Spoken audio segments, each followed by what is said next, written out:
Ang Dali Ali ay kilala sa Indonesia bilang Red Light District. Napakaraming prostitutes din ang nakapila sa labas ng mga bar para mag-abang ng mga customers. Katunayan ay nagumpisa lamang ito bilang libingan ng mga Chinese bago ito naging kilalang lugar.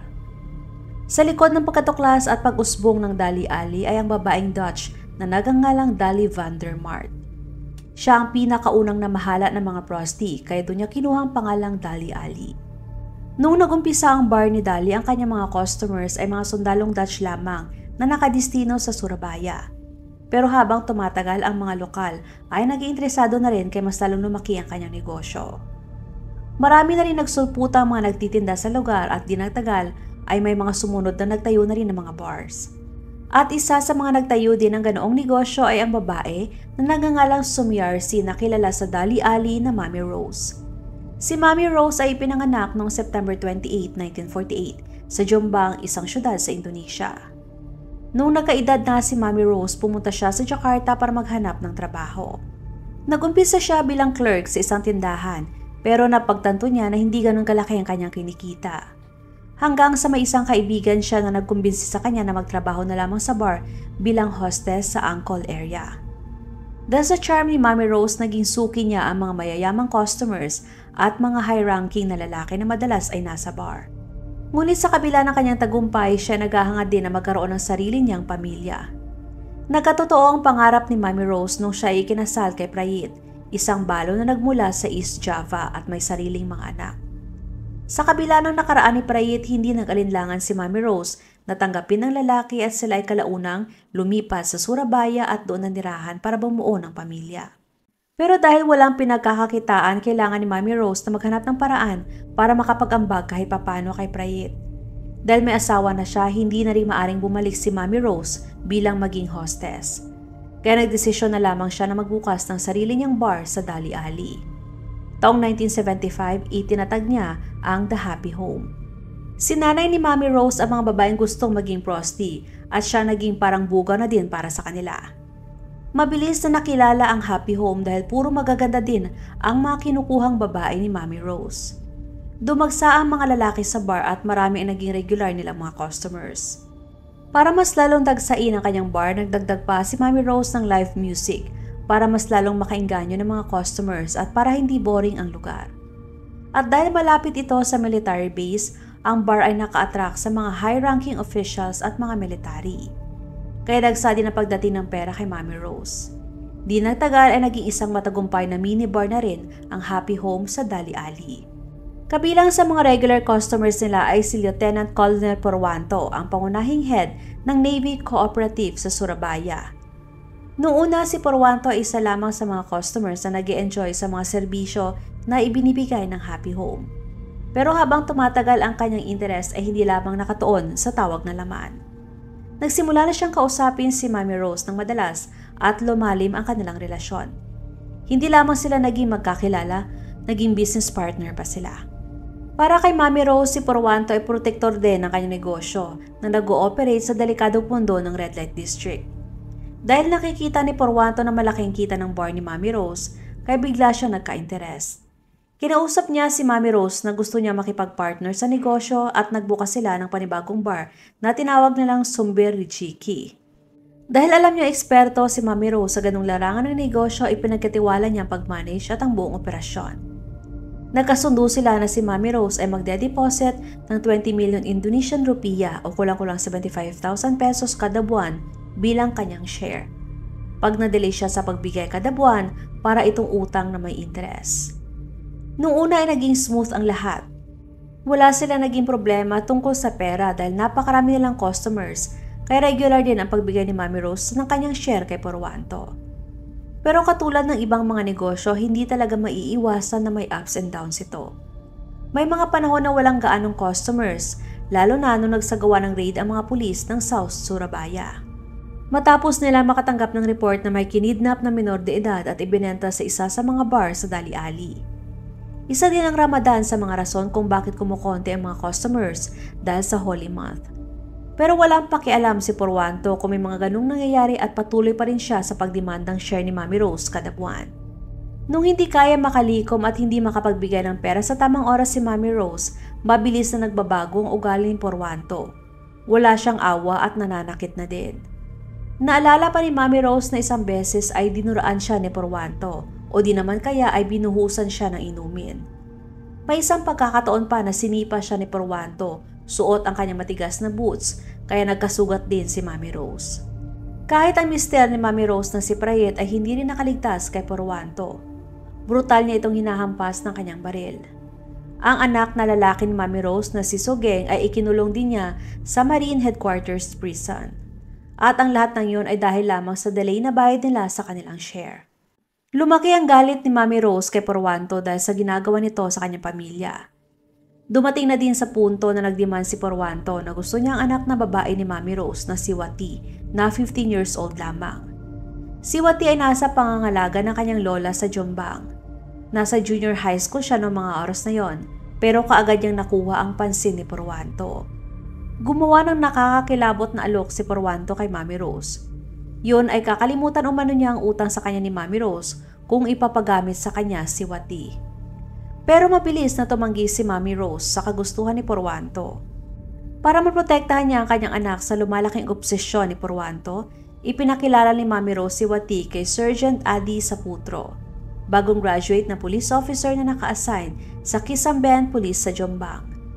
Nagpakasal ang dalawa noong 1986 kaya mas lalong nagalit si Porwanto. Dahil sa galit na nawala at hindi niya nakuha si Wati nang patuloy si Porwanto sa paghaharas at pagpapahirap sa pamilya ni Mami Rose. Isang beses ay nagpadala pa siya ng mga lalaki para iransak ang happy home at bugbugin ang mga staff na nandun. Kahit nakasal na si Wati, patuloy pa rin si Porwanto sa pagdemand na kailangan niya magamit si Wati bilang pambayad utang. Pero dumating na din sa hangganan ng pagtitiis ni Mami Rose at ng kanyang pamilya sa kalupitan at kabastusan ni Porwanto. Napagtanto nila na walang makakapigil kay Porwanto kaya nagdesisyon na sila na gumawa ng mahakbang para maprotektahan din nila ang kanilang pamilya at para matapos na ang kahibangan ni Porwanto. Noong August 12, 1988 ay nagdesisyon na si Mami Rose na patayin si Porwanto. Kinausap niya ang kanyang mister na si Prayit, ang kanyang anak na lalaki na si Sugeng, ang kanilang empleyado na si Daim at ang kanyang manugang na si Adi Saputro para siyang gagawa sa nakamamatay niyang plano. Sa kasunod na araw dumating ang 4 na lalaki sa bahay ni Porwanto sa Surabaya, bandang alas 10 ng umaga. Sila ay may daladalang bakal. Kumatok sila sa pintuan at si Porwanto mismo ang nagbukas sa kanila. Ang buong akala ni Porwanto na binisita lamang siya ng mga lalaki. Ang dalawang anak ng mga lalaki ni Porwanto na si Bismoko at Budi ay naglalaro sa labas habang ang buntis na asawa niya na si Sunarsi naman ay nagluluto sa kanilang kusina. Ang panganay na anak niya na si Hario Abrianto ay nasa paaralan noong mga oras na yon. Pagkapasok ng 4 na lalaki sa kanilang bahay ay kaagad nilang inatake si Porwanto. Pinokpok ni Sugeng sa ulo si Porwanto ng bakal. Pero dahil marine officer ito kaya mabilis na nakapanlaban si Porwanto. Pero inatake siya ng 3 pang lalaki kaya hirap na siyang makagalaw at binugbog na nila ito ng todo. Sa autopsy ay nakita na puro pasa ang buong katawan ni Porwanto at nabali din ang kanyang mga ribs. Walang humpay na binugbog nila si Porwanto hanggang sa mamatay at hinila nila ang katawan sa garahe. Walang kaalam-alam ang dalawang anak ni Porwanto sa nangyari sa kanilang ama. Pero hindi tumigil ang 4 sa pagpatay kay Porwanto. Pinatay din nila ang dalawang anak nito na naglalaro lamang sa labas.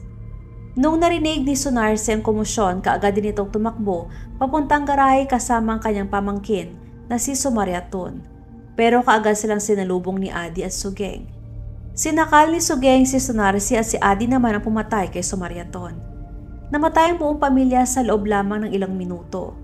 Kasunod noon, inilagay nila ang katawan ng mga biktima sa SUV ni Porwanto at nagmaneho papunta sa bangin ng Sunguriti Village Batu kung saan ay doon nila itinapon ang mga katawan. At umaasa sila na mabura na ang lahat ng mga ebidensya ng ginawang krimen. Pero hindi nang tagal ay nakita din ang mga katawan kaya laking gulat ng komunidad sa nangyari. May nakakita at nag-report din sa inabandon ng SUV ni Porwanto.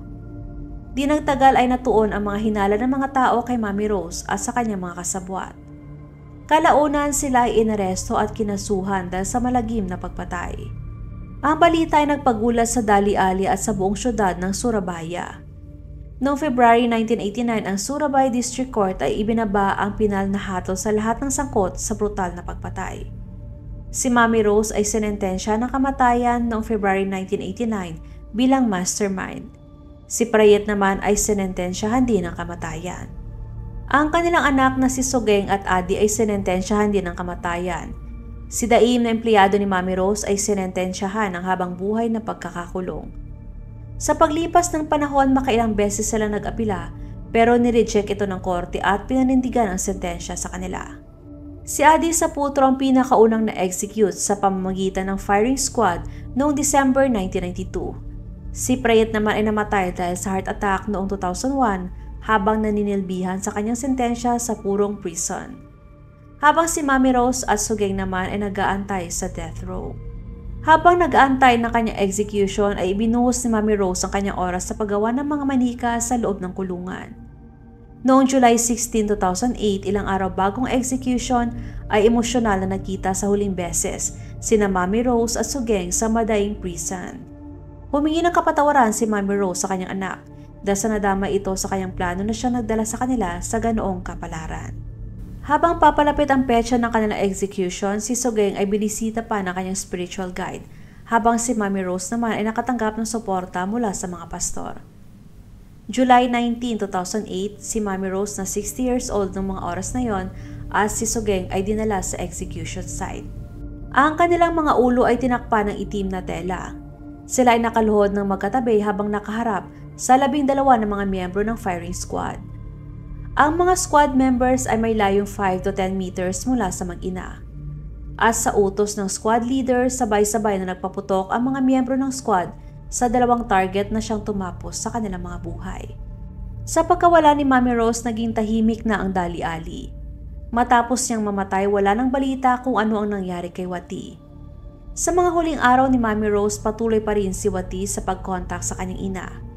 Ang author ng libro na sumulat tungkol sa buhay ni Mami Rose ay ibinigay ang lahat ng kinita sa libro kay Wati bilang pagpapakita ng kanyang suporta sa babae. Si Hario naman na panganay na anak ni Purwanto at ang tanging nakaligtas sa buong pamilya ay pinalabas sa kanyang academy. Ang bigat na binigay sa kanya ng nangyaring trahedya ay nag-iwan sa kanya ng mental illness dahil hindi niya kinayang nangyari sa buong niyang pamilya. Wala kina Wati at Hario ang pinangarap na mangyari ito sa kanilang pamilya. Pero sa kabila nun, sila ay nagdusa sa iniwang sakit at trauma ng kanilang pamilya na sumira din ng kanilang buhay. Huwag magatubiling ibahagi inyong mga saloobin at komento. And please huwag kalimutang mag-like and subscribe sa aking channel kung hindi mo pa nagagawa. Magkita-kita tayo ulit sa aking susunod na video. Maraming salamat!